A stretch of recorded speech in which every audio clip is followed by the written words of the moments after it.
Bienvenidos al 10º programa de estas características mixtas entre casa y el estudio, como lo decíamos recién por Facebook, y gracias por todos los mensajes.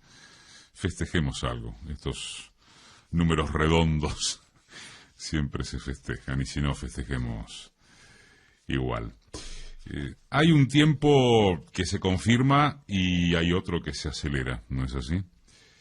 Pero ambos confluyen hacia etapas de grandes definiciones. El tiempo confirmado es la extensión del aislamiento social preventivo acá en el ámbito metropolitano de Buenos Aires, con una rigidez de controles que por ahora nominalmente reemplaza el retroceso a fases más duras.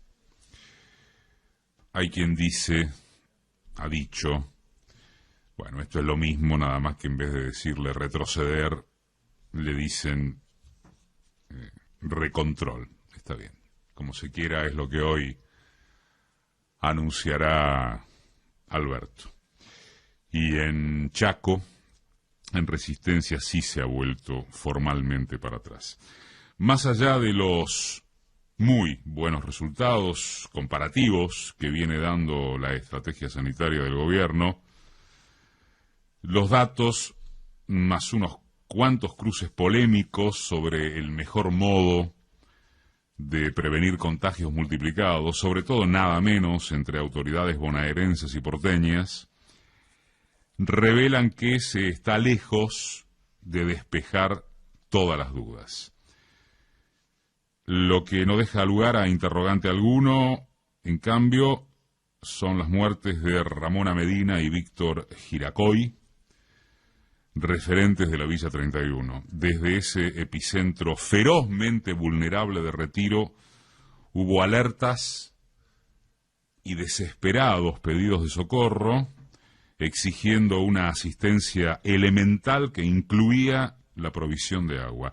Ninguno de esos reclamos pudo atravesar en forma generalizada la barrera mediática que protege al gobierno de la ciudad. También, a ver si nos entendemos, por parte de medios y programas del palo. ¿Está? Muy bien. No se pudo ocultar más que lo que se vio, hasta que lo oprobio fue inocultable. O se pudo ocultar hasta que lo oprobio fue inocultable, para bien decirlo. Sin embargo, también es cierto que la desvergüenza por lo faltante desde un primer momento en las zonas más desprotegidas de Buenos Aires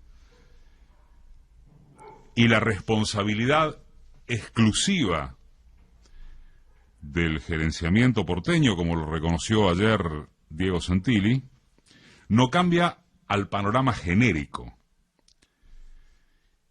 Y ese escenario consiste en que Casa Rosada va a prueba de ensayo y error, como prácticamente en todo el mundo, aunque con solidez conductiva y efectos envidiados. Al margen de esos cruces que hemos visto y escuchado esta semana, por acá no hay una dirigencia política tirándose muertos por la cabeza, según sucede en España,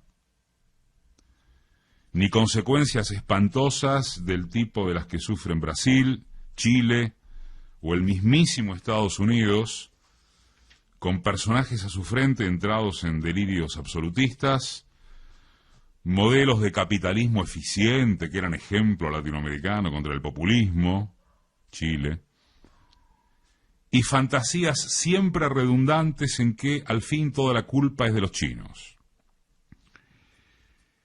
Ya podría ser hora de reivindicar, siquiera en parte, a esa denostadísima clase política argentina que, caceroludos mediante, como expresión del antiperonismo clasista, es el caballito de batalla en jefe para desviar atención sobre la angurria ventajerista de los grandes grupos. Son esas corporaciones de tamaño descomunal que, con sus loros, con sus voceros mediáticos expuestos en contradicción como pocas veces o ninguna, para quienes se las arreglan informativamente, claman contra el peso impositivo estatal o el peso del Estado en general, y ahora le lloran al Estado, con éxito, para que les pague el sueldo a sus empleados. Las pymes de todo sector, muchísimas de ellas, continúan penando por entrar en el programa, al programa de asistencia en emergencia para el trabajo y la producción, los ATP, y padecen las trabas burocráticas que Clarín, Techint, Ledesma, para no abundar, sortean con facilidad.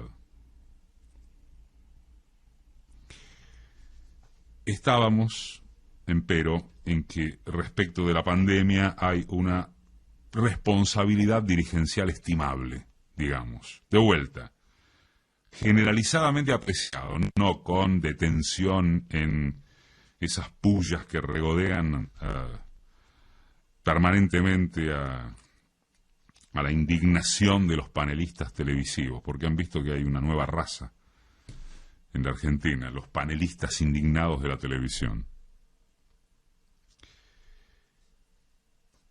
Y acerca de la aceleración de tiempos, que es de lo que comenzamos hablando en estas líneas, los dos tiempos, el confirmado y el acelerado, el gobierno confirmó que modificará su oferta para reestructurar la deuda escalofriante dejada por los cuadros macristas gracias al mejor equipo de los últimos 50 años. Pero no es el gobierno quien dio o habría dado marcha atrás, ¿eh? Son los bonistas en cabeza de los acreedores más agresivos, nucleados en BlackRock, que es el mayor grupo inversor del mundo con un tamaño que casi emparda al PBI de Alemania y Francia juntos. Para enorme sorpresa de los gurús locales, BlackRock aceptó que Argentina le rebaje el monto de sus intereses y, aunque todo sea susceptible de desbarrancar, Martín Guzmán y su dureza podrían concluir como los héroes de la película. Pero primero hablamos del gobierno de coalición de Alberto Fernández, claro. Esto es Cristina, la que hizo un año estos días, informó una jugada política impresionante, más sindicatos, gobernadores, intendentes del conurbano, movimientos sociales. A la oposición no le queda, por ahora, más remedio que divagar entre los mandobles mediáticos de sus indignados, el patetismo de los radicales, se llaman todavía, la desaparición de Macri y su no reemplazo por alguna figurita que siquiera trabe la primera con un ancho falso, etcétera. Entonces, vista así, la escena macro daría, no para entusiasmarse porque no son tiempos de entusiasmo, pero para visualizar alguna perspectiva política asentada. El tiempo confirmado en lo pandémico tiene sus cuitas. Hay confiable firmeza de mando, aunque las preguntas sean mucho más potentes que las respuestas. No se sabe si no queda otra que esperar la vacuna o el tratamiento, si habrá que acostumbrarse definitivamente a convivir con el virus, si en efecto la mayoría de la población se infectará en algún momento. No se sabe o semeja no saberse. La aceptación de Alberto alcanza una popularidad solo equiparable a la de Alfonsín en los comienzos de la transición democrática o la de Kirchner tras la salida de 2001. Y el tiempo acelerado, el del arreglo por la deuda, parece encaminarse, parece hacia cumplir que primero estará lo que el país pueda pagar o quiera pagar, para recién después ofrecer su programa de reconstrucción. Ninguno de ambos tiempos, modifica que se está y estará frente a una realidad económica devastadora, cualesquiera fueren la dialéctica pandémica y los plazos, formas, intereses, comillas, beneficiosos del pago de la deuda, habrá una pobreza estructural y agregada en derredor del 45%, si no más, de la población,